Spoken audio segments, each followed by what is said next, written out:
빈벤더스와 도쿄가에 대해서 함께 이야기를 나누게 될 김홍준입니다. 반갑습니다. 굉장히 떨리네요. 이렇게 갈수록 떨리는지 모르겠어요.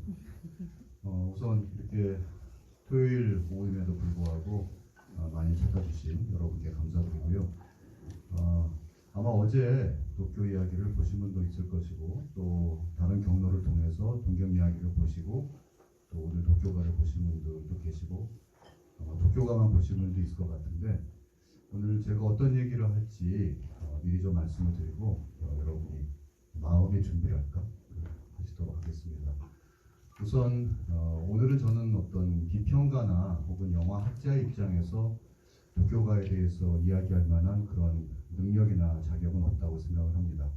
그래서 도쿄가에 대한 어떤 비평적인 접근 혹은 분석보다는 굉장히 좀 개인적이고 사적인 거창하게 말하면 저와 빈벤더스의 인연이라고나 할까? 그런 것에 대한 것을 세 가지 정도의 그 모멘트를 통해서 여러분께 이야기를 드리고 싶고요. 그리고 그 전에 빈벤더스 감독에 대해서는 아시는 분들도 많이 있을 것이고, 또 여기 오신 분들은 더더욱 빈벤더스 감독에 대해서는 저보다도 더 많은 정보나 또 영화를 보신 분들도 있을 텐데, 제가 알고 있는 빈벤더스 감독에 대한 간단한 소개를 혹시라도 친근하지 않으신 분들을 통해 위해서 얘기를 말씀도 드리도록 하겠고요. 제 나름대로 생각하는 빈벤더스 감독의 모습이랄까, 그런 얘기부터 잠깐 시작을 하겠습니다. 그리고 이후에 이제 일종의 구술사라고 생각해 주시면 될 것 같아요. 영화를 좋아하긴 하지만 영화를 하나의 직업으로 가질 생각은 하지 않았던, 한 1950년대에 태어나서 60년대에 유년기와 청소년기를 보내고 70년대에 영화라는 것을 진지하게 생각했던 한 소년 혹은 청년이 어떻게 이 자리까지 오게 되었는가에 대해서 돌이켜 생각해 보니까 빈벤더스 감독이 어떤 중요한 변곡점마다 마치 우연처럼 때로는 필연처럼 제 삶 속에 들어와 있던 것 같아가지고요. 이렇게 말하니까 제가 빈벤더스 감독과 호용호제하는 사이처럼 들리지만 그런 건 결코 아니고, 벤더스 감독은 저를 거의 기억도 못할 겁니다. 그가 만났던 수천 명, 수만 명 중에 한 명 정도일 테니까. 그래서 가끔 산발적으로 이런저런 자리에서 빈벤더스 감독과의 처음 만남이나 이런 것에 대한 얘기를 한 적은 있었는데, 또 최근에 영상 자료원에서 70년대 이른바 문화원 세대에 대한 구술사를 하면서 어느 틈에 저도 나이가 먹어서 구술사의 대상이 되는 이런 충격적인 사태를 맞이해서 거기에서도 그 얘기를 해서 기록을 남았습니다만, 오늘 이 자리에서는 저의 육성으로 직접 들으시는 것도 나쁘지 않을 것 같아서 그런 얘기를 포함해서 하겠습니다. 주어진 시간은 한 1시간 정도 되는데, 저는 정성일 평론가가 아니기 때문에 시간을 엄수하도록 하고 빨리 끝나면 끝났어도 좋을 것 같으니까요. 1부는 빈벤더스 감독의 양력을 제가 소개를 하고, 2부에서는 한 3가지 정도의 빈벤더스 감독의 모멘트와 도쿄가에 얽힌 이야기를 하고, 마지막으로 여러분들의 이 카톡방을 통한 질문을 제가 대답할 수 있는 한 대답해드리고 마무리하도록 하겠습니다. 카톡방 질문은 벤더스 감독에 대한 것이든지 도쿄가에 대한 것이든지 뭐든지 궁금한 것들을 여쭤보시면 되겠고요. 제가 모르는 거는 대답을 못하겠지만 최선을 다해서 답을 드리도록 하겠습니다. 네, 사회자가 있으면 더 편한데 혼자를 내니까 굉장히 힘드네요. 그렇습니다.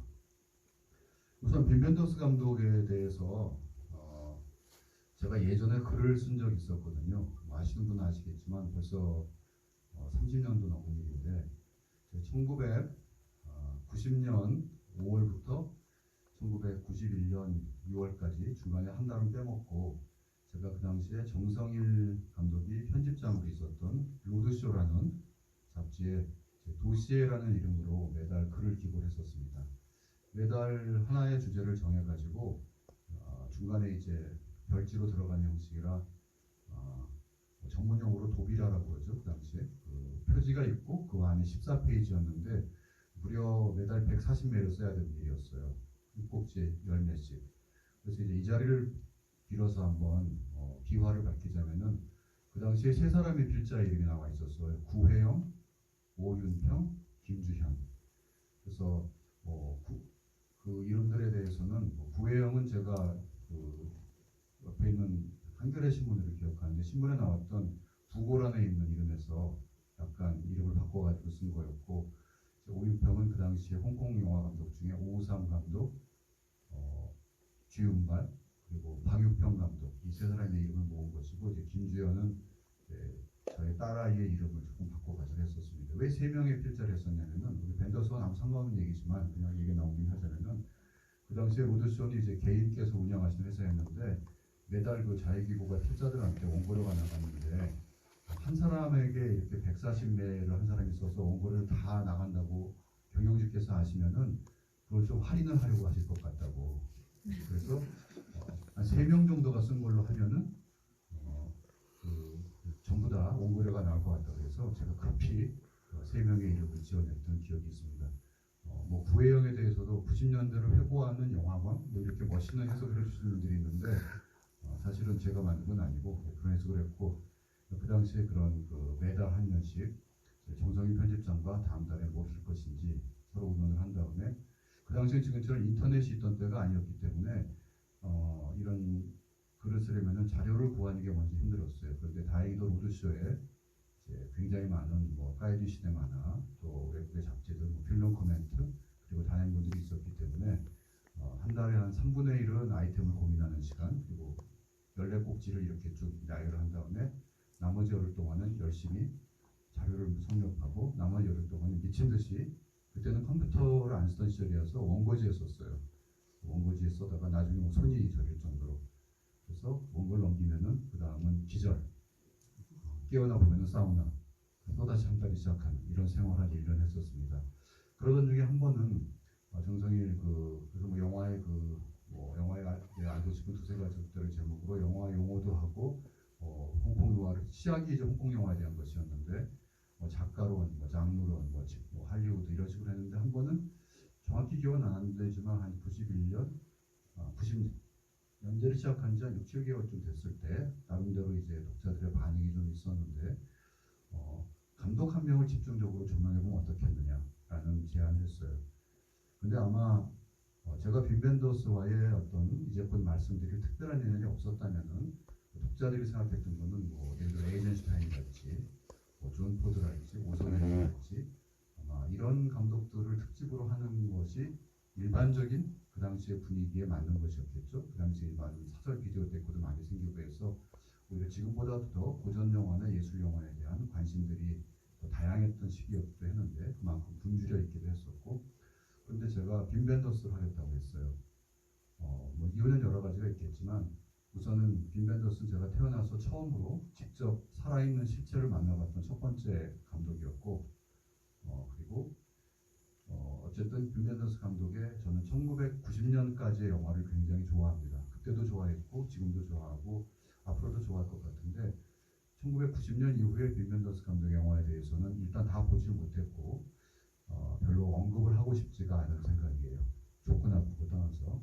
물론 그 후에도 피나나 또 부에노 비스타 소셜 클럽 같은 다큐를 찍어서 많은 반향을 일으켰고, 또 밀리언 달러 호텔이랄지 여러 작품도 찍었고 지금까지도 꾸준히 작업을 하고 있지만, 저에게 빈 벤더스라는 이름 어쩌면은 1990년에서 딱 멈춘 것 같아요.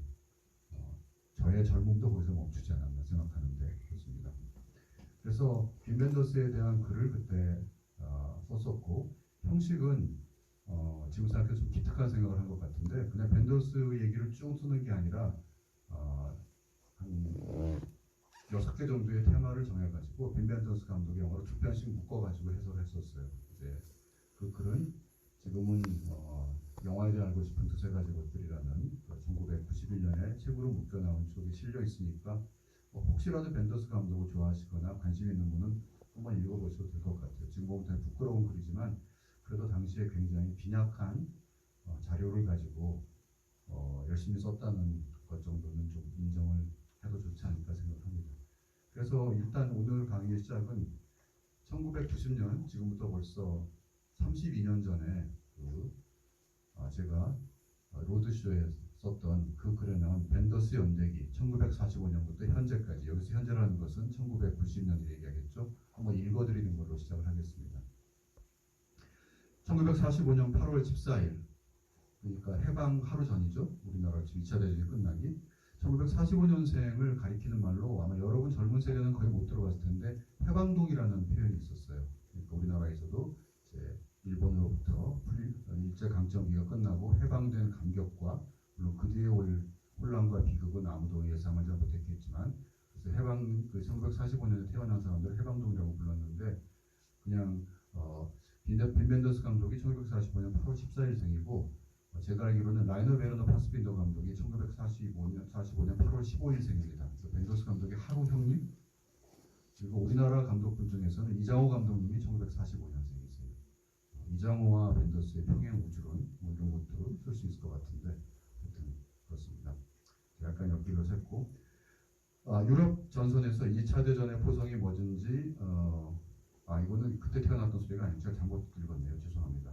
뭐랄까, 8월 14일에 이제 그 3개월에 벤더스는 11월 날 태어났네요. 독일 뒤셀도르프의 중산층 가정에서 태어나다 미군에 의한 점령 통치, 나치 잔재의 청산, 그리고 전후 복구 사업으로 뒤숭숭한 소독의 50년대 66년기를 보내다 10대의 벤더스는 로큰롤로 대표되는 미국 대중문화에 중독되어 목사가 되겠다는 유년기의 꿈을 포기한다.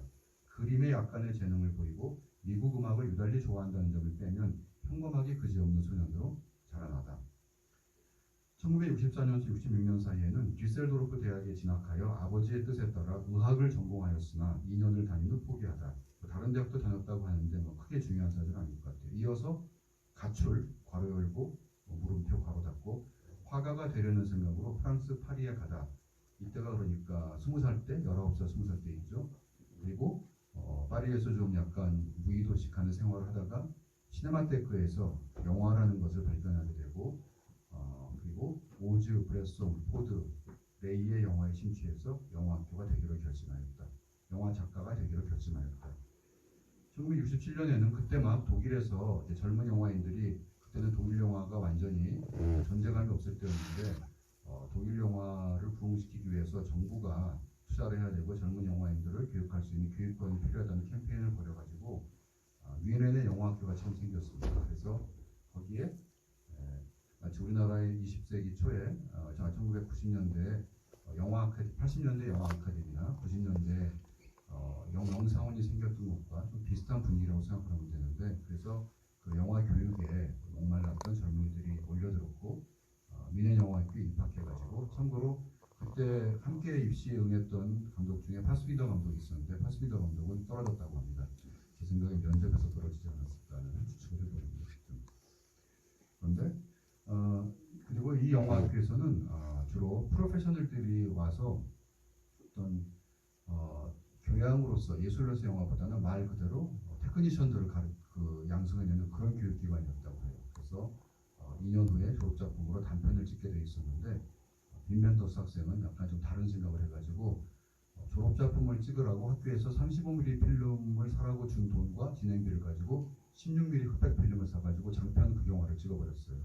그래서 교수들 사이에 이 학생을 졸업을 시켜야 되냐 말아야 되냐 논란이 있었는데, 어쨌든 그냥 졸업을 인정하기로 했다는 그런 얘기가 있습니다.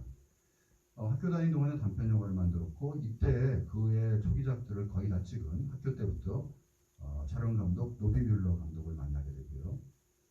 이 도쿄가는 그렇지 않고 이제 에드 라크만이라는 촬영 감독이 찍었는데, 벤더스 감독의 초기작들을 전부 다 파리 텍사스까지 노비 뮬러라는 촬영 감독이 찍었죠.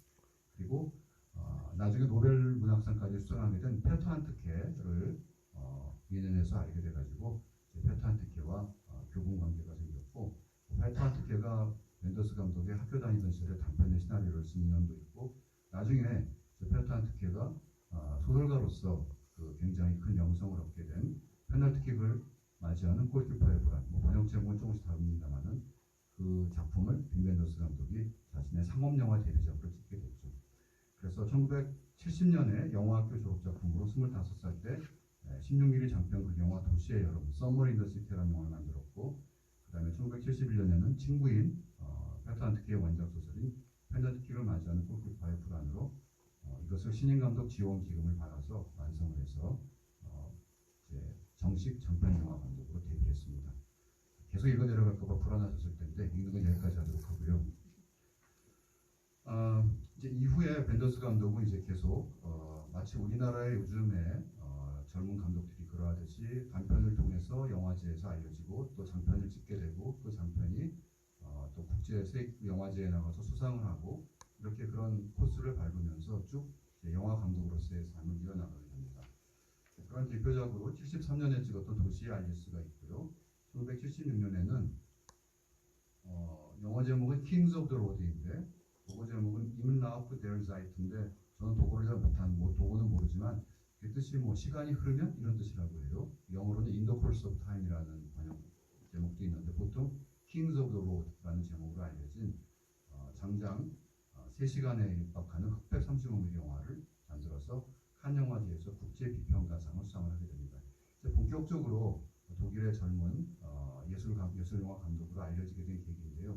그리고 1977년에 아마 여러분도 가끔 시네마토그래프에서 상영할 때 보셨을지도 모르는 데니스 호퍼가 주연한 브루노 감스와 함께 미국 친구 아메리칸 프렌드라는 영화로 칸 영화제 다시 초청을 받게 되고 그리고 여기가 중요한 대목인데요.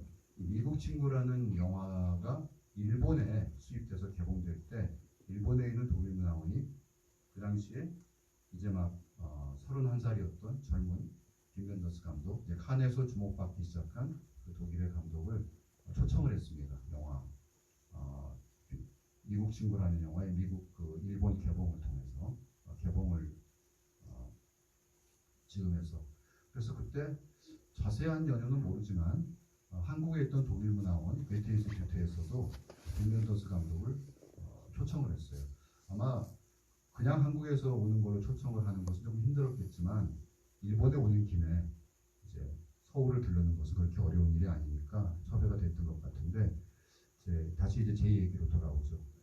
저는 고등학교 때 우리 학교 앞에 있었던 프랑스 문화원에서 이상한 영화들을 보기 시작하면서 영화에 대해서 조금 약간의 속물주의적인 그러니까 다른 학생들이 보지 않는 이상한 영화들을 나는 잘 이해는 못하겠지만 열심히 보러 다닌다.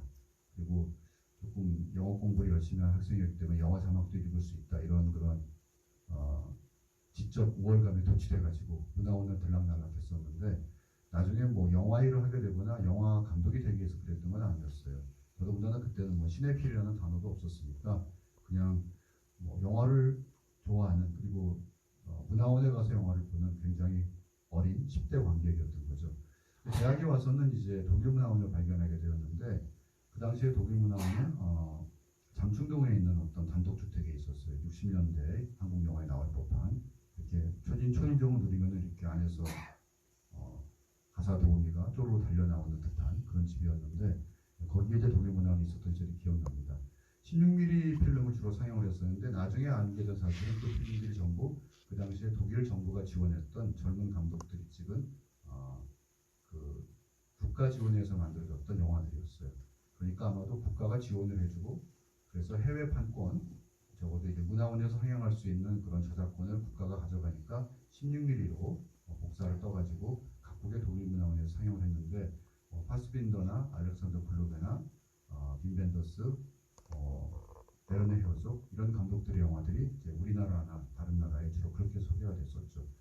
근데 굉장히 영화가 난해했어요. 어렵고 심지어 어떤 영화는 자막도 없고 그래서 독일 문화원 영화를 보러 가면은 항상 비슷비슷한 사람들을 마주치게 됐는데 이제 나중에 제가 영화를 하게 되니까 어느 날 그 자리에 그 사람도 있었고 저도 있었고 이런 것들을 확인하게 됩니다. 이제 그러던 중에 독일 영화 중에 유난히 좀 대중적으로 느껴진 영화들이 빔 벤더스 감독의 영화였어요. 그러니까 페널티킥을 맞이하는 골키퍼의 불안도 그랬고 도시의 앨리스도 그랬고 또 브로운 무브먼트 빗나간 동작 그래서 그런 영화들을 보면서 독일에도 이런 영화들이 있구나. 왠지 좀 할리우드 영화 같은 느낌이 들면서 영화가 되게 서정적이고 그리고 그 당시에 이제 70년대 초니까 75년 중반이니까 마침 우리나라에도 영상시대라는 그런 기치하에 별들의 고향이나 어제 내린 비, 영자의 전성시대, 특히 바보들의 행진 이런 영화들이 대학생들에게 이제 지지받던 그런 시절이라서 이제 그런 영화들과 연결된다는 느낌이 들었었어요. 그래서 빈 벤더스라는 이름을 기억하고 있던 차에 어느 날 신문을 봤더니 빈 벤더스 감독이 방한을 한다는 뉴스가 나온 거예요. 그래서 그 순간 저는 대학교 3학년이었는데 굉장히 이 사람을 만나보고 싶어졌어요. 그러니까 지금 여러분들 세대에서는 상상이 안 가겠지만 그 당시 한국은 굉장히 문화적으로 고립된 섬 같은 곳이었기 때문에 해외로 나가는 것도 어려웠고 정보도 없었고 정말 각국 문화원에서 보여진 영화를 통해서 그냥 그 나라의 영화 문화비나 이런 것들을 상상만 하던 시절이었으니까 저 독일이라는 나라에서 어떤 영화 감독이 있으면 그 사람이 만든 영화를 내가 볼 수는 있어도 그 사람을 만난다거나 이야기를 한다는 것은 상상을 할 수가 없었던 시절인데 이 사람이 한국에 온다니까 좀 이상한 뭐랄까 동기겠지만 정말 영화 감독이라는 사람이 머리에 뿔이 나진 않았는지 한번 확인해 보고 싶은 이런 생각이 들어가지고 너무너무 만나고 싶어졌던 거죠. 그런데 만날 방법이 없는 거예요. 저는 그냥 평범한 대학생이고 무슨 신문 기자도 아니고 그 당시에 한국에 영화 잡지도 없었고 한국에서 그 당시에 언론의 신문지상에 영화에 대한 기사가 날 땐 주로 이제 여배우의 스캔들, 그다음에 한국 영화 산업 이대로 좋은가, 이런 것들만 나왔지 영화가 하나의 문화로서 대접받지도 못했던 시절이니까 그러니까 외국에서 영화 감독이 온다는 것은 굉장히 큰 사건이었던 거죠.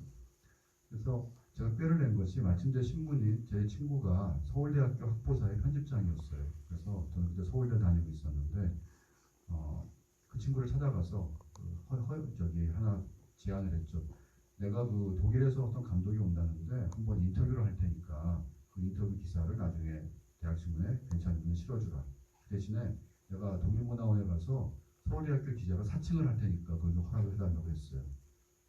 그랬더니 그러라고. 그래서 독일문화원을 찾아가면서도 속으로는 벌써 이렇게 독일에서 감독이 오고 이 사람이 칸 영화제에서도 그 당시에도 칸 영화제는 알려져 있었으니까 올해 상은 못 땄지만 좋은 평가를 받은 사람이었는데 한국의 언론의 기자들이 막 인터뷰에 줄을 섰을 텐데 나 같은 대학신문 기자한테까지 차례가 돌아올까 했는데 독일문화원에 가서 담당자를 만나서 제가 여차저차해서 서울대 학보사 기자인데 빈 벤더스 감독이 오신다고 해서 한번 인터뷰를 하고자 합니다 했더니 굉장히 반갑게 맞아주시면서 모든 편의를 제공하겠다고 이렇게 얘기를 해서 왜 그러지 했는데 나중에 알고 보니까 신청한 사람은 저밖에 없었기 때문에 그렇게 편의를 제공해 주셨습니다. 그래서 뒤에 이제 80년대 문화사를 해석하는 사가들의 의견이냐면 당시에 프랑스 문화원이 영화를 상영해가지고 막 한국 젊은이들이 프랑스 문화원에 대한 호감도가 높아지고 영화를 보고 막 줄을 서서 그 당시에는 이제 그때 경복궁 앞에 있었는데 거기서부터 동시자각까지 막 줄을 서고 이런 걸 보고 독일 문화원도 질 수 없다 해서 행사를 기획한 것이 프랑스 문화에서 멀지 않은 지금도 있는 출판 문화회관 바로 동시자각 옆에 있는 경복궁에 거기 강당에서 가을에 독일 영화 특별전을 했어요. 그래서 제가 기억하기로는 베르네 헤르조그 감독의 아길의 신의 분노, 그리고 파스빈더 감독의 불안한 영혼을 잠식한다, 그리고 빈 벤더스 감독의 영화 4편인가를 연속 틀었는데 그 중에 한 편이 이제 그 당시 일본에서 개봉을 하려고 했던 미국 친구였죠. 그래서 당시에 영화인들에게는 나름 큰 사건이었기 때문에 거기에 수많은 사람들이 이제 왔었고 그 얘기는 조금 생략하도록 하겠습니다. 어쨌든 저는 그래서 그때 빈 벤더스 감독과 인터뷰를 이제 결국 하게 됐는데 살인적인 스케줄이었어요. 빈 벤더스 감독이 매일같이 자기 영화 끝나면은 곧 GV를 하고 사람들의 이제 온갖 질문에 대답을 한 다음에 또 거의 나흘 4일간 연속했던 그런 스케줄인데 그 중에 잠깐 좀 영화가 상영되는 한 시간 동안에 허락을 얻어가지고 제가 한 2시간 정도 된 인터뷰를 했었죠. 그러니까 생전 처음 인터뷰라는 걸 해보았기 때문에 영화 감독하고 인터뷰하면 뭘 물어봐야 될지 몰라가지고 마침 그렇게 기웃기웃하다 보니까 시중에서 영어 원서를 파는 책방이 있었는데 거기에서 필름 디렉터 에즈 슈퍼스타라는 미국에서 나온 펭귄 문고판이 있었어요. 그 당시에 코폴라, 드팔마 이런 감독들부터 인디 감독까지 그 당시에 미국의 젊은이들의 어떤 히어로였던 영화 감독들과 인터뷰한 책이 있어가지고 그 책을 사서 그 책에 있는 질문들을 전부 총정리했어요. 한 200문항 정도. 감독들한테 이런 걸 물어보는 거구나. 그래서 그걸 다 물어보지 못하고 빈 벤더스 감독과 인터뷰할 때 그 중에 중요한 것들을 물어봤는데 지금 생각하니까 거의 무슨 청문회 내지는 취조 같아요. 어디서 태어나셨나요? 가출은 왜 하셨나요? 그래서 제가 이 책에 잠깐 적어놓은 아까 읽어드린 빈 벤더스 감독의 양력은 벤더스 감독의 공식적인 출판물이나 인터뷰에서 얘기한 것도 있지만 제가 저에게 그때 얘기했던 제가 했던 인터뷰의 내용들을 기본적인 텍스트로 얘기를 한 겁니다. 나중에 보니까 이분이 나이가 들면서 말이 좀 달라지더라고요.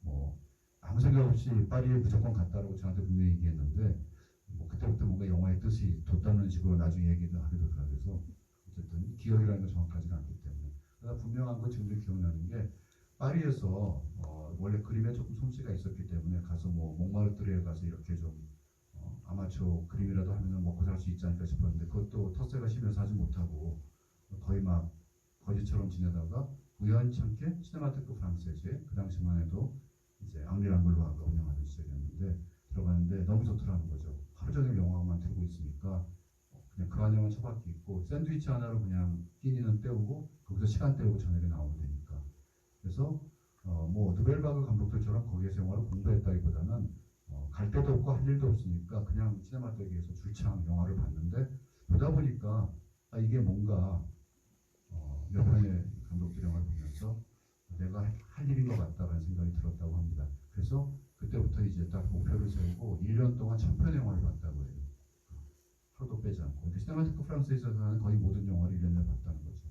그래서 그것이 이제 자신의 영화적 자산이 된 것 같다라고 1977년에 분명히 저에게 이야기를 했었습니다. 그 당시에 그 인터뷰를 이렇게 카세트 테이프로 녹음해 놓은 것도 제가 가지고 있기 때문에 언젠가 이제 아카이브에 기증을 생각하고 있습니다. 그것이 저와 빈 벤더스 감독의 첫 번째 만남이었는데 지금도 좀 기억나는 거는 그때 마땅한 인터뷰 장소가 그 출판문화회관이 있는 삼청동 그 근처에는 그때는 뭐 별로 아무것도 없어가지고 청와대 가까워서 막 삼엄한 경비가 있고 그랬던 때라 그렇게 시내에서 멀지 않은 한남동에 있는 어떤 호텔의 커피숍에서 인터뷰를 했던 것 같아요. 그래서 조금은 조용하고 품위 있는 장소에서 해야 될 것 같아서 그랬는데 인터뷰를 하다 보니까 이분이 빨리 돌아갈 시간이 됐는데 막 나왔는데 택시가 안 잡히는 거예요. 그때 빈 벤더스 감독이 혼자 온 게 아니고 그 당시 이제 자신의 파트너였던 리사 크로이처라는 여배우와 함께 왔는데 두 사람 다 동기 사람들께 굉장히 체격이 컸거든요. 근데 택시가 안 잡혀가지고 제가 당황하다가 여러분은 모르겠지만 3륜차라고 혹시 들어보셨어요? 오토바이를 개조해가지고 오토바이를 개조한 건 아니고 그 당시 진짜 그 바퀴가 3개 달린 작은 차가 있었어요. 용달차라고도 불렀던. 그래서 택시처럼 시내를 돌아다니면은 짐을 싣는 용도로 이렇게 사람들이 잡는 차였는데 마침 그 차가 지나가길래 그 차를 황급히 세워가지고 기사님께 화물은 아니고 좀 사람을 배달을 해야겠다. 그래서 기사 옆에 줄 서 있으니까 빨리 이분들을 출판문화회관까지 좀 배달해 주시고 비용은 제가 먼저 드렸죠. 그래서 이 두 사람이 영문을 모르고 바퀴 3개 달린 조그만 차에 꾸겨가지고 갔는데 나중에 생각해보니 굉장히 빈 벤더스 영화적인 상황이구나. 빈 벤더스와 오지의 공통점 중에 하나가 탈 것에 대한 관심. 오지 영화에도 방금 여러분 마지막 장면 보면은 기차도 나오고 배도 나오고 그게 우연인지 모르겠지만 이 우주의 동경역의 마지막 그 배가 지나가는 커튼 밑에 보면 버스가 살짝 지나가요. 이런 것도 다 혹시 의미가 있지 않나 싶은데 그리고 오주 감독이 기차를 찍을 때는 꼭 반드시 실제 기차 안에서 찍었다는 그냥 찍은 건 정도도 아니고 기차 안에서 흔들리니까 트라이포드를 뭐 일본 철도청에 허락을 받았겠지만 아예 바닥에 고정을 시켜버렸었어요. 그러니까 정말 무지막지하게 기차 바닥에다가 트라이포드를 아예 고정을 시키고 그러니까 사람은 흔들리지만 카메라 흔들리지 않으니까 더 이상하죠. 사실 어떻게 보면은 그게 오주 감독 속의 그건데 그걸 알고 그랬는지 모르지만 빈 벤더스 감독의 그 시간이 흐르면 킹스 오브 더 로드에 보면 주인공이 커다란 트레일러로 운전하는 기사인데 트레일러 운전석이 굉장히 넓거든요. 거기도 보면은 카메라를 아예 트레일러 운전석 앞에다가 고정시키고 찍은 걸 우리가 알 수가 있어요.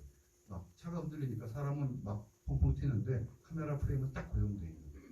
그러니까 오주가 기차에서 사람을 찍었던 방식과 빈 벤더스가 트레일러 트럭에서 찍는 방식이 똑같다는 것도 우연인지 아니면은 뭐 벤더스 감독이 오즈가 이렇게 찍었다는 걸 알고 이렇게 했는지 모르지만 아마 우연이었을 것 같아요. 어떻게 보면. 자, 그래서 이렇게 벤더스 감독이 전 세계를 다니면서 온갖 할 것을 다 타봤겠지만 아마 한국에서 그 용달 찾는 그 유일한 경험이 아니었을까라는 생각을 해봅니다. 본인이 기억하는 거겠죠. 그게 이제 벤더스 감독과 저의 첫 번째 만남이었고요. 뭐 그게 어떤 의미가 있는지는 여러분들 해석에 맡기도록 하겠습니다. 벤더스 감독과의 만남을 통해서 그럼 저한테 어떤 일이 벌어졌냐면은 제가 그때 가끔 이제 정성일 그 감독이 어디 이야기를 할 때 인용을 하고 하는데 자기네 때 고등학생이었는데 그때 뭐 온갖 충무로의 모든 감독들 또 영화에 대해서 좀 아는 척하는 사람들이 전부 출판문화회관에 모여가지고 빈 벤더스 감독 영화를 보고 막 질문을 했는데 시덥지 않은 질문이 오가는 가운데 왜 대학생이 손을 들더니 되게 독특한 질문을 했다 이런 얘기를 하는데 그 대학생이 저였습니다. 근데 딴 걸 물어보진 않았어요. 약간 정성일 버전과는 다른데 누구의 기억이 정확한지 모르지만 그 페널티킥을 맞이하는 골키퍼의 불안을 처음 튼 날이었는데 그날 상영을 하고 나서 상영할 때 보면은 그 영화 속에 락큰롤들이 굉장히 많이 나오고 킹크스도 나오고 여러 가지가 나오는데 제가 거기에 대해서 이렇게 손을 들고 물어봤던 것 같아요. 그 전까지 나왔던 질문들은 약간 그 당시는 어떤 한국 영화 문화의 정말 초창기니까 사람들도 감독을 앞에 놓고 뭘 질문해야 될지 몰랐던 시절이었죠. 그러니까 굉장히 좀 상투적인 질문, 이 영화 제작비가 얼마가 들었나요? 며칠 찍었나요? 독일에는 검열은 없나요?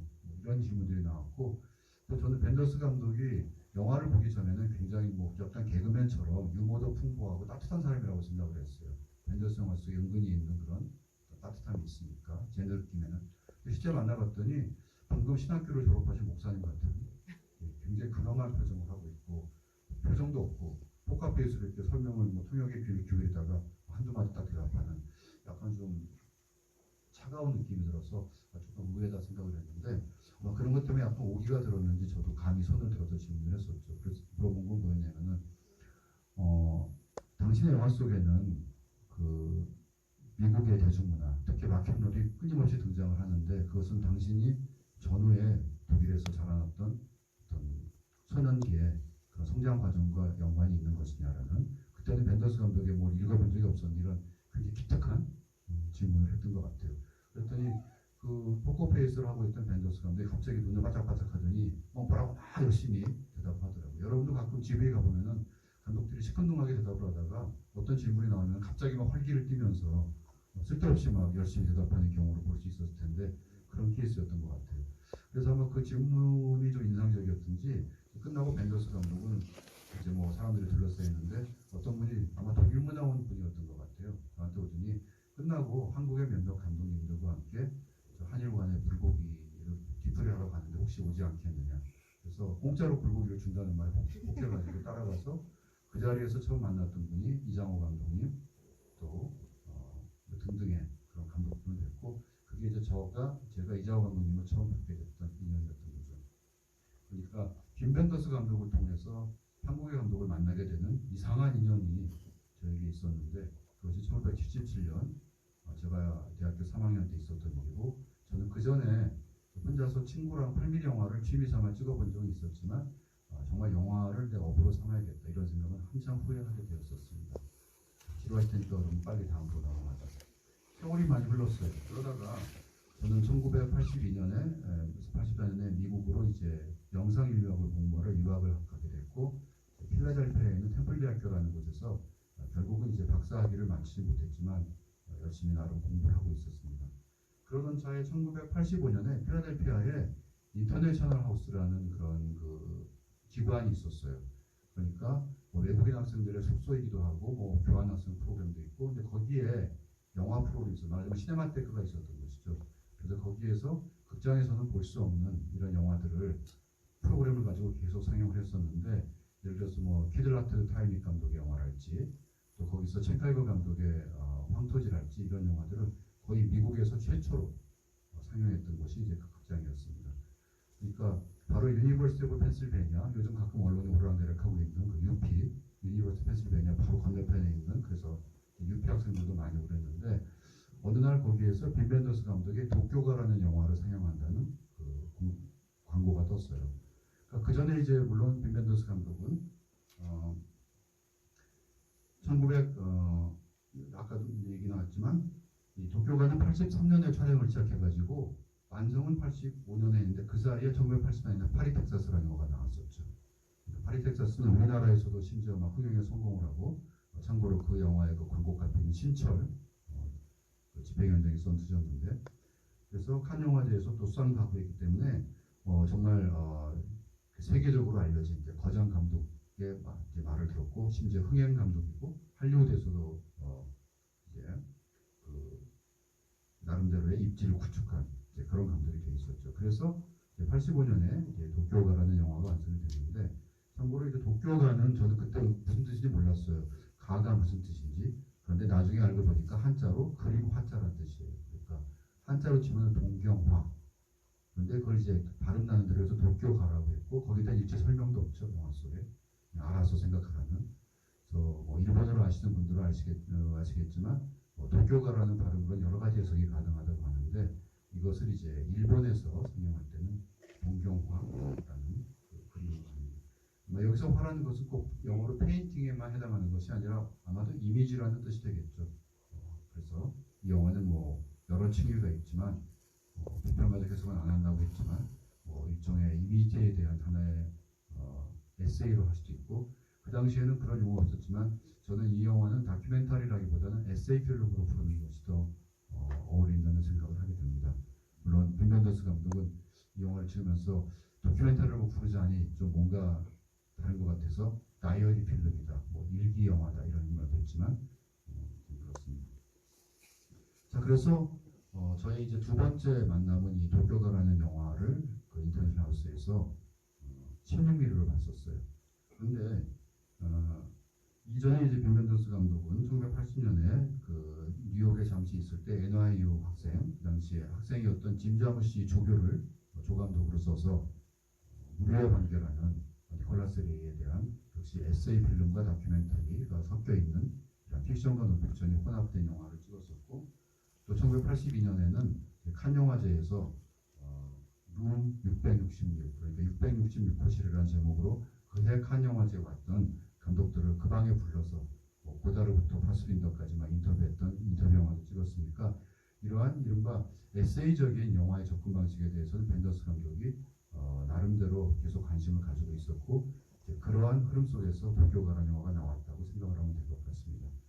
근데 이 도쿄가라는 영화는 지금 여러분들이 보시기에는 그렇게 충격적이거나 뭐 새롭다는 느낌이 안 들 거예요. 왜냐하면 워낙 이러한 형식의 영화들은 많이 있으니까 지극히 주관적이고 개인적으로 특정한 장소거나 특정한 장르거나 특정한 영화나 특정한 작가에 대한 것을 이렇게 이야기하는 영화들은 유튜브에도 많이 있고 또 많은 DVD나 블루레이에 서플멘터리로 들어가기 때문에 유별나다고 생각하지 않겠지만 이 도쿄가가 저에게 굉장히 그 당시에 충격적이었던 것은 그냥 간단해요.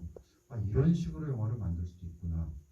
픽션은 아니고 분명히 현실을 다뤘을 다큐멘터리인데 객관적이지도 않고 그리고 무엇보다도 그 당시는 디지털 테크놀로지가 나오기 전이기 때문에 이 테크놀로지 자체가 이런 걸 만드는 것을 굉장히 어렵게 만들고 있었습니다. 가령 오늘날 여러분이 만약에 이 영화를 디지털로 만드는데 그러면 중간에 동경 이야기가 들어가는 부분은 어떻게 처리할 것인지 뭐 어려울 거 없죠. 어디선가 파일을 뭐 내려받아가지고 자기가 디지털을 편집하면 되는데 이 당시는 16mm로 이 영화는 만들어졌는데 현장에서 이제 그 카메라로 찍어야 되게 동시동으로 필름을 가지고 저렇게 기존의 필름을 자기 영화 속에 인용한다는 것은 그것 자체로 굉장한 돈과 시간이 필요합니다. 저작권은 둘째 문제라고 치더라도 원래 있는 필름을 구해서 그것을 현상소에서 복사를 해야 되고 복사한 거를 또다시 몇 차례 과정을 거쳐서 다시 네거티브를 만들고 하여튼 이런 복잡한 사진적인 아날로그적인 과정을 거쳐야 되기 때문에 이러한 영화를 만들 수 있는 것 자체가 굉장히 특권적인 행위였어요.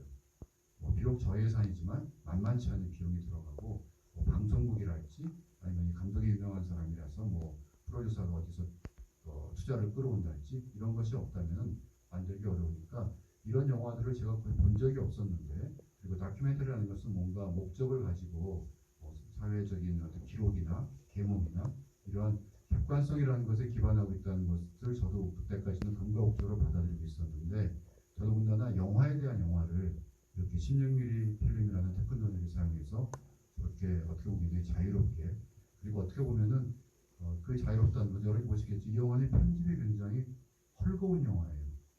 그러니까 쓸데없는 샷도 되게 많이 들어가 있다고 생각할 것이고 또 하라주쿠를 왜 저렇게 많이 보여주는 거예요. 특정한 스토리 없이 막 지나가는. 그리고 이 영화 속에서 도쿄를 이야기하고 있다고 하지만 철저하게 빈 벤더스라는 일본에 대해서도 잘 모르고 일본에 대한 것은 오주를 통해서만 알고 있고 그리고 도쿄에 대해서도 어떤 문화의학적인 혹은 도시 연구자로서의 그런 시각이 아니라 정말 방관자이자 구계자의 시각을 가지고 있고 어쩌면은 도쿄 타워에서 만난 베르너 헤옥주처럼 막 엉뚱한 소리를 하는 해적보다도 벤더스가 더 엉뚱한 사람일 수 있다는 생각이 들어요. 그리고 그 에드라 크만도 백인이니까 굉장히 키가 큰 두 명의 백인이 16mm 카메라 들고 막 왔다 갔다 하는 것에 대해서 도쿄의 시민들이 어떤 반응을 보였을지 아마 거기 보면은 열심히 인사하시는 할머니 같은 걸 볼 때 유럽인과는 다른 시각에서 일본에 대해서 조금 알고 있거나 자기 나름대로의 감정을 가지고 있는 우리가 볼 때는 이상하게 불편한 카트들도 되게 많아.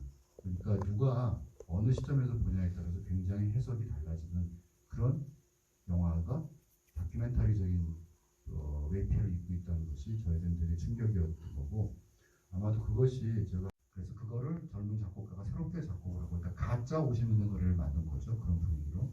그래서 그거를 디지털로 하면서 대사 부분은 살려놓고 그 음악만 일일다 지우고 치워놓는 굉장히 복잡한 과정을 거쳐가지고 감쪽같이 만들어내서 말라 드디어 이 영화를 돈 받고 배급하게 되었다.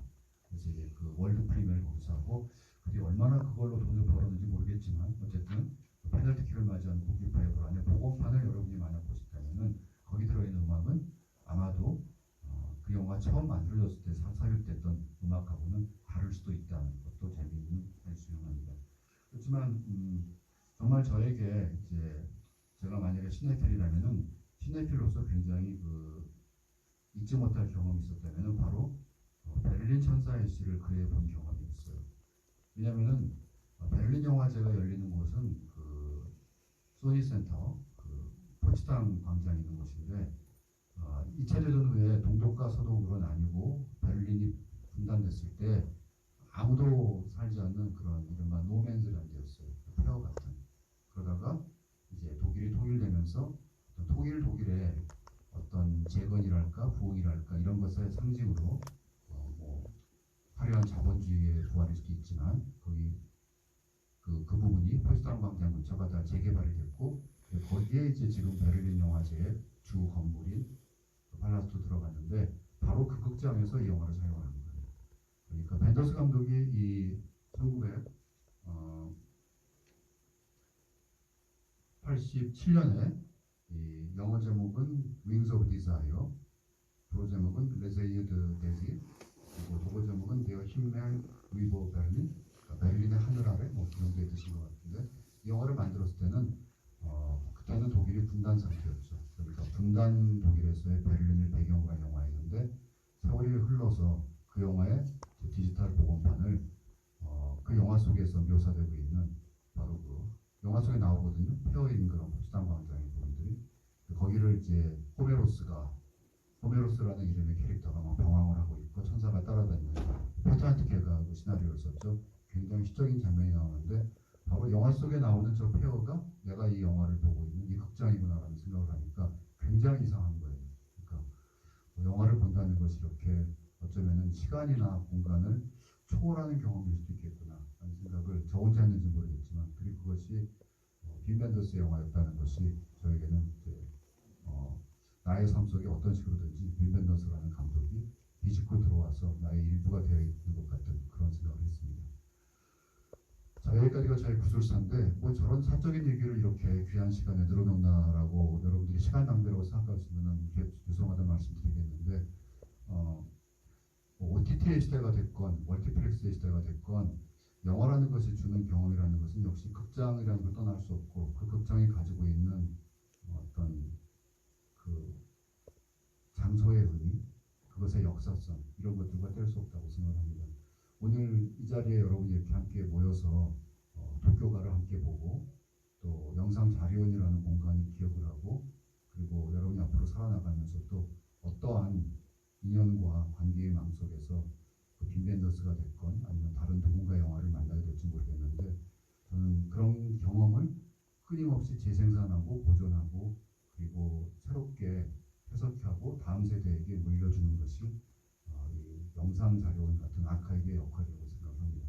단순한 필름이라는 물질을 물려주는 것이 아니라 거기에 압축되어 있는 어떤 집단 무의식, 사람들의 경험, 좀 뜬구름 소리겠지만 이런 것까지도 보존하고 다음 세대로 계승하게 하는 것이 어쩌면은 지금 같은 시대에서 영화가 무엇인지에 대한 질문을 하기 전에 우리가 구체적으로 실천할 수 있는 일이 아닌가 그런 생각을 갖고 있습니다. 그런 점에서 빌 벤더스라는 감독의 이러한 1992년까지 벤더스 감독의 어떤 마그눔 오피스였던 Until the End of the World 무려 몇 시간짜리죠? 감독판이 287분 5시간에 해당하는 여기서 다른 분도 튼 적 있나요 혹시? 없을걸요? 아무튼 그 작품 이전까지 빌 벤더스 감독의 여러 가지 영화들은 오늘날의 SF 필름이나 혹은 영화에 대한 영화 그리고 분단 이전의 독일에 대한 성찰 등 계속 우리에게도 어떤 울림을 주는 이슈들과 주제들을 다루었다고 생각합니다. 그리고 그것을 저의 이제 어떤 개인사를 통해서 한번 여러분께 오늘은 말씀드려봤고요. 도쿄가는 보면은 제가 어제 이 블로그에 들어가서 도쿄가에 대한 여러분들이 쓴 글을 봤는데 저보다도 훨씬 더 영화를 깊이 있게 그리고 정확하게 보고 또 어떤 비판적인 해석도 있고 한데 다들 자기의 관점에서 다 옳은 이야기인 것 같아요. 근데 한 가지 이제 얘기하자면은 도쿄가는 어떻게 보면은 40년 전에 일본에 대한 기록이지만 마치 21세기에 한국이 그 이전에서 어떤 이런 자본주의 그 다음 발달 단계로 들어왔을 때인 요즘 같은 때하고도 상당히 비슷한 점이 많이 있구나라는 생각을 했습니다. 여기 나오는 하라주쿠와 여러분이 방금 나가면 볼 수 있는 이 덕후들의 모습과 그렇게 멀리 있는 것 같지가 않아요. 어떤 면에서. 1980년대 초에는 우리에게는 저런 문화는 일본 같은 이른바 선진국에 나 있는 문화였다는 이런 어떤 문화적 열등감을 피하지 못하면서 이 영화를 봤다면 지금은 도쿄가라는 곳을 통해서 40년 전에 일본이라는 거울을 통해서 어쩌면 우리를 보고 있다는 착각이 가끔 들기도 하는데 그러면서도 이제 40년 동안 정말 바뀐 게 많다는 생각을 하게 되죠. 빠친코 장면이 나오니까 또 요즘에 빠친코를 생각하지 않을 수가 없고 참 이러저러서 그러고 보니까 빠친코의 감독 중에 하나인 누구죠? 고도나가? 코고나다 감독의 그 이름도 오즈 감독의 시나리오 작가인 누구죠? 노다 고군가? 하여튼 그분의 이름에서 나온 거라는 것은 이래저래 연결이 된 것 같습니다. 몇 가지 영화를 보면서 트리비아만 영화 도입부에 보면은 비행기 안에서 영화 보는 장면 나오죠. 신기하지 않아요? 80년대, 40년 전인데 그 당시 비행기에서는 16mm로 영화를 틀어줬었어요. 16mm 영상을 설치하고 흔들리면은 잠시 영화를 껐다가 그리고 거기 나온 영화는 보니까 원 골든 펀드 황금 연못에서라는 그 당시 영화입니다. 그리고 마지막에 이건 사소한 거지만 삽입된 동경 이야기에 뒤에 보면 학생들의 붓글씨가 쭉 붙어 있잖아요. 저도 어렸을 때 붓글씨를 이렇게 쓰던 그 세대라서 이렇게 멈춰놓고서 무습을 궁금해서 봤는데 거기에 그 학생들이 쓴 이제 오즈 감독의 영화죠. 거기에 뭐라고 써 있냐면은 여행, 등산, 또 뭐 하는 뭐더라? 하여튼 근데 그게 굉장히 또 벤더스적인 테마라는 생각이 들어가지고 그냥 혼자서 속으로 웃었습니다. 물론 이것은 만든 사람들보다는 무관하겠지만 마지막으로 트리비아 하나만 더 말씀드리면 끝나자면 제 말씀을 마치고 질문으로 넘어가자면은 벤더스 감독의 베를린 천사의 시에 보면은 세 명의 영화 감독에게 영화 작가에게 이 영화를 바친다라고 벤더스 감독이 그렇게 오마주를 했는데 그 세 사람은 오지아스 지로, 프랑스와 트리포, 안드레이 타르코프스키입니다. 네, 여기까지입니다. 그러면은 시간이 많이 지났죠? 30분 한다고 그랬는데 너무 많이 해버립니다. 그러면은 여기 질문을 몇 가지만 질문 많이 들었네요. 오즈자스의 영화가 벤더스에게 영향을 미쳤다고 보시나요? 당연히 미쳤다고 보고요. 그것에 대해서 또 구체적인 설명은 제가 오늘 아마 드린 말씀 속에서 여러분이 실마리를 찾으시면 될 것 같은데 벤더스 감독 영화를 보면은 오즈 감독과 형식적으로 비슷한 점이 많이 있어요. 벤더스 감독 영화도 거의 렌즈를 한 가지만 쓰고 있습니다. 투기 자체로. 그리고 절대로 줌을 쓰지 않고요. 그래서 줌 렌즈를 쓰더라도 그냥 고정된 초점으로 하지 줌인 줌아웃을 쓰지 않고 있고 트래킹의 사용은 물론 오지에서는 나타나지 않지만 오즈 감독의 초기 무성 영화에서는 트래킹 같은 것들이 많이 쓰이는데 벤더스 감독은 그러한 고전 영화에서의 그런 단초점 렌즈로 그리고 트랙이나 크레인만으로 영화를 찍던 시절의 영화처럼 자기 영화를 찍는 것을 볼 수가 있죠. 제가 좋아하시거나 가장 높게 평가하신 우주와 벤더스 영화는 무엇인가 이유도 말씀해 주시면 좋겠네요. 아마 이번 그 디렉터 초이스의 답이 이미 들어있는 것 같거든요. 그래서 개인적으로 가장 애정하는 최애 영화는 도시의 앨리스입니다. 벤더스 영화 중에. 우주 감독의 영화는 너무 살아가면서 볼 때마다 달라져서 어떻게 답을 못 드리겠어요. 이것도 트리비아인데 벤더스 감독이 한자를 몰라서 까막눈이라서 시나리오를 받았는데 뭔지 몰라서 하얀 면 종이고 까만 거 글씨구나 했던 건 우주 감독의 마지막 영화 꽁체만 추도의 알면서 그냥 그렇게 얘기했는지도 모르겠어요. 벤더스 영화들의 우주로부터 영향이 느껴지는 생각되는 장면이 저는 벤더스의 초기작들은 모든 장면이 다 오지의 영향권이 있다고 해도 과언이 아니라고 생각을 합니다.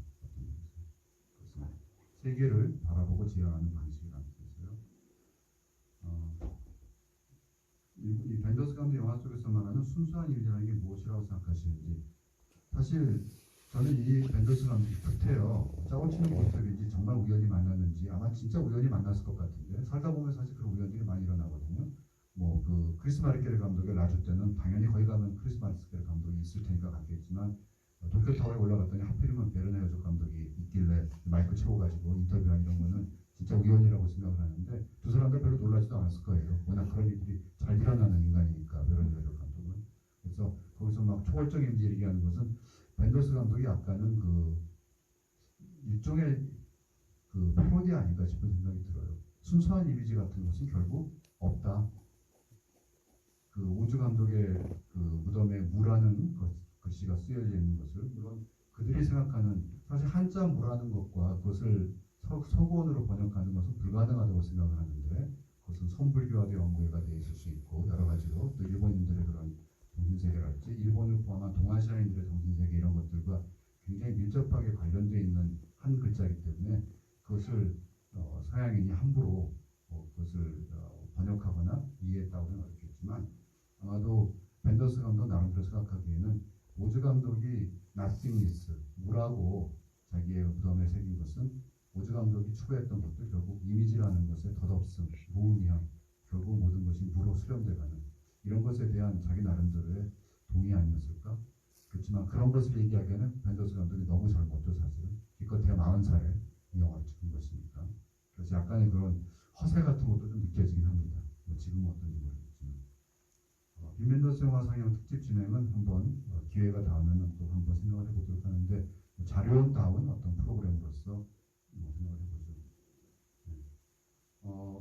빈 벤더스의 시간의 흐름 속의 음악은 시간의 흐름은 저작권 문제가 없습니다. 그래서 그 영화는 그대로 다 음악이 돼 있고 유튜브에 들어가서 여러분이 킹스 오브 도로드를 치시면은 그 음악을 들을 수 있는데 이렇게 ASMR처럼 마음이 심란할 때 들으면은 더 심란해지는 음악이고 음악 자체가 로드무비예요.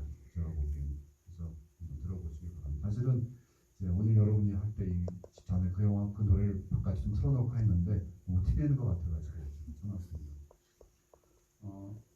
도쿄가의 마지막 촬영을 보면 눈물 본 영화라고 했는데 사실 부끄러운 기억이지만 첫 번에 이 도쿄가를 갈 때는 저도 많이 울었던 것 같아요. 마지막에 그 아스타이와. 근데 그때는 제가 영화 감독이 되기도 전이었고 영화를 만드는 그 영화 산업 속에서의 이러한 여러 가지 위계나 또 촬영 감독이나 감독과의 그런 미묘한 관계 같은 것들을 몰랐을 때임에도 불구하고 왠지 그 아스타이와를 촬영 감독이 이렇게 오즈 감독한테 얘기하는 것이 진짜 진심이고 어쩌면 그것이 정말 오지에게만 있었던 어떤 무엇이 아닌가라는 생각을 했는데 지금은 그 장면 보면 울진 않지만 좀 더 다른 의미에서 그 촬영 감독의 저런 절절함이 오늘은 제가 컨디션이 안 좋은 것 같아요. 죄송합니다. 그리고 그때 차마 어딘가를 비치지 못하고 이렇게 호응으로 올라가는 카메라 같은 것들이 주는 의미가 오히려 더 생생하게 느껴지는 것 같습니다. 네. 그리고 다음 상영에 도시의 앨리스도 꼭 넣어주셔야 했는데 그럴 일 혹시 있을지 모르겠지만 혹시 다른 영화제 오거나 또 빈 벤더스 감독이 이런 이쪽으로 올 일이 있으면 저희가 미리 정보를 입수해서 한번 자료들을 모셔서 도시 아리스를 틀고 다시 한번 또 청문회를 해보는 것도 좋지 않겠나 생각을 해봅니다. 네, 오랜 시간 동안 주셔서 감사하고요. 첫 번째 디렉터스 초이스 굉장히 얼마나 여러분들의 반응이 있을지 좀 떨리는 마음으로 원장이 막 오바질 한다고 할까봐 걱정을 많이 했는데 다행히 여러분들이 잘 호응해 주셔서 부정기적으로 하기 때문에 언제가 될지 모르겠지만 너무 늦지 않은 시간 내에 여러분들의 의견을 듣고 또 저의 마음이 흘러가는 방향을 모니터링하면서 좀 환상하는 그런 프로그램과는 조금 다른 포맷으로 한번 여러분들을 또 찾아뵙도록 하겠습니다. 끝까지 경청해 주셔서 감사합니다. 감사합니다.